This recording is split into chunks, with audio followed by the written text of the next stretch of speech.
Unlike most Catholics, I was not actually baptized in utero. I grew up in a Protestant family in a Protestant part of the country. I didn't really have a lot of exposure to Catholics early on, but when I was 20, I had a really serious conversion to Christ, and I made a point of studying the theology of all different branches of Christianity, all the different Protestant flavors, all 31 of them. I mean, here in my hometown in Fayetteville, Arkansas, we have about a bazillion churches, and I realized, which one is within convenient driving distance, or has a pastor I like, or has a youth group I like, or has music I like. None of those things are good tests of what's true theologically, and that's what I was interested in. So I made a point of studying all different branches of Christianity and what they taught. But one day I was reading a passage in a Catholic book that had an extended quotation from Matthew 16, which is the "You are Peter, and on this rock I will build my church" passage. And I'd always argued that Peter is not the rock in that passage, that Jesus is contrasting Peter with the rock.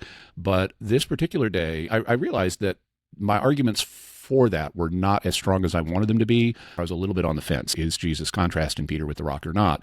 I suddenly noticed there were structural features in the text that demanded that Peter be the rock. And so I said, well, if Peter's the rock on which Jesus builds his church, then once Jesus ascends back to heaven, Peter's going to be in charge of the church. And who is ever in charge of the church in Jesus' absence, that's a description of the office of the Pope.